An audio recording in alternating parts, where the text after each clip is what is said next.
Market crashes. They're terrifying, they're destructive, and they are, without a doubt, history's single greatest wealth redistribution events. So while most people see total chaos, a handful of investors, they see a once-in-a-generation opportunity. The question is, how do you get on the right side of that redistribution? Well, let's dive into the historical playbook and find out. And that, right there, is the central paradox we're digging into. You see, the wild speculative energy that builds these world-changing technologies, we're talking everything from railroads to the internet, it's the very same energy that inflates these massive, massive bubbles. So innovation and mania, they're really just two sides of the same coin.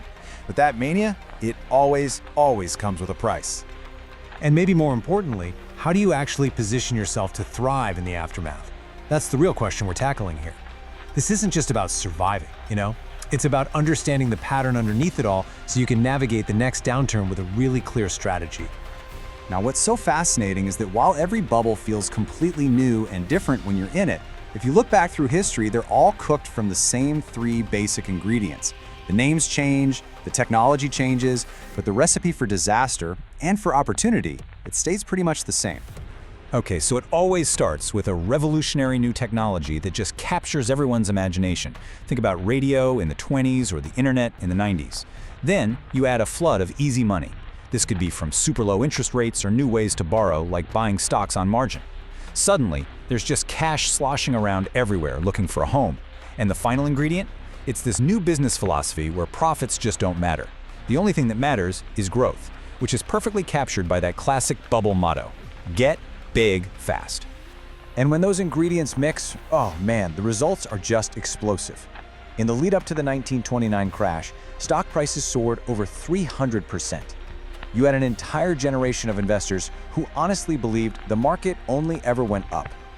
Now fast forward about 70 years to the dot-com bubble. A totally different technology, but it's the exact same story. The NASDAQ just rocketed up 400% in only 5 years. The valuations were just completely detached from any sense of reality.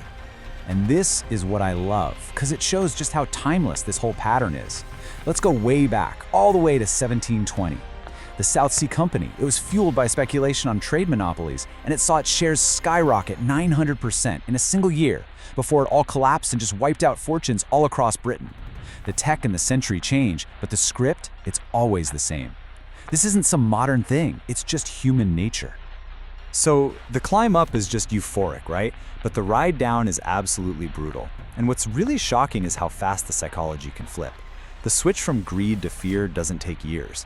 Sometimes it can happen in a matter of days, and it's usually triggered by just a few key events. Let's use the dot-com crash as a perfect case study. On March 10th, the NASDAQ hits its peak. Everyone's on top of the world.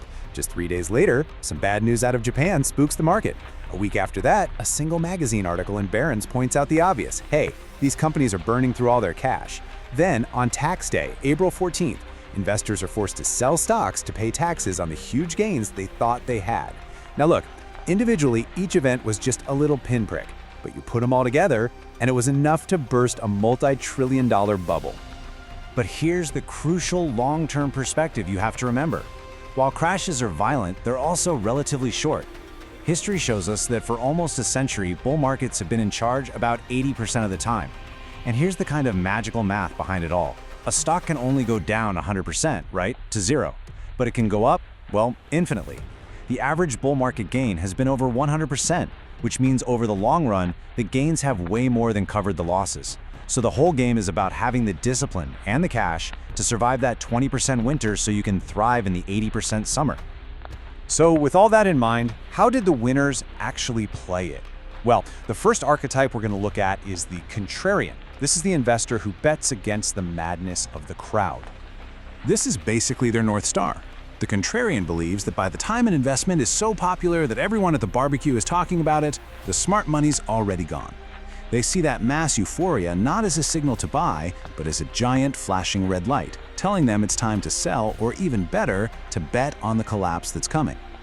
Their strategy is pretty simple in concept, but it's really, really hard to do in practice.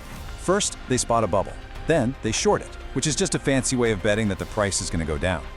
Jesse Livermore famously did this back in 1929 and made over $100 million as the market crashed. Sir John Templeton used a more subtle approach in 2000. He shorted dot-com stocks just before their lockup periods expired, because he knew that the second those insiders were allowed to sell their shares, they would stampede for the exits, flooding the market and tanking the price. Okay, let's move on to our next archetype, the vulture. Now, this investor doesn't bet on the crash itself. No. Instead, they wait patiently for the wreckage, ready to swoop in and pick up valuable stuff for pennies on the dollar. This is their mantra, and nobody embodies it better than Warren Buffett. The vulture absolutely thrives on fear. When panic is at its highest and everyone is just selling everything they own, that's when they step in with a clear head and a shopping list. Now, the key point here, and this is super important, is that vultures don't just buy anything that's cheap.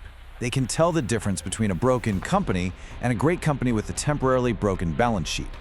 J. Paul Getty did this during the Great Depression, buying up fundamentally solid oil companies from owners who were just forced to sell. Warren Buffett famously did it in the 1970s with Geico. The insurance company was nearly bankrupt, and its stock fell from $61 all the way down to just $2. But Buffett knew the business itself was solid, so he bought it up aggressively. And that single move really laid the foundation for his entire empire. All right, our final archetype is maybe the most overlooked, but honestly, it might be one of the most important, the protector. This isn't about getting rich from the crash, but about making sure the fortune you made during the bubble doesn't just poof, vanish when it bursts. And this, right here, illustrates the huge difference between being rich on paper and actually being wealthy. Paper fortunes are fleeting. Real wealth is the money you manage to hold on to after the music stops. The protector's main job is just risk management at a time when everyone else has totally forgotten what risk even is. The strategy first requires the discipline to admit to yourself, hey, I'm in a bubble. Then it means using some sophisticated financial tools to hedge your position. Mark Cuban is the absolute textbook example of this. After selling his company to Yahoo for billions in stock right at the peak of the dot-com bubble, he didn't just cross his fingers and hope for the best. No, he immediately used hedging strategies to lock in that value. This protected him from the crash that wiped out 90% of Yahoo's stock price shortly after. So while everyone else was watching their dot-com fortunes turn to dust, Cuban had already cashed his chips and turned his paper money into permanent wealth. So let's pull all of this together. What are the actionable, timeless lessons we can take away from more than a century of market chaos? Okay, first, and maybe most importantly, you have to learn to beware the falling knife. Just because a stock has fallen 50% does not mean it can't fall another 50%. And the numbers don't lie. Trying to catch a falling knife almost never works. Nearly 3/4 of these stocks failed to recover within a year. Remember, cheap can always get a whole lot cheaper. So, how do you find the actual gems in all that rubble? You got to focus on quality. You look for companies that are highly profitable, that have a history of real, consistent sales growth, not just hype, and this one is crucial, have low levels of debt. A company with low debt can survive a crisis. A heavily leveraged one simply can't. And that brings us right to this very moment. This chart shows something called the CAPE ratio. It's a key metric that measures long-term market valuation. Just look at the numbers. In 1929, right before the biggest crash in history, it hit 32.6. In late 1999, at the absolute peak of the dot-com mania, it hit an all-time high of 44.2. Today, that number is hovering near 40, a level that has only ever been seen right before a major market correction. So here's the bottom line.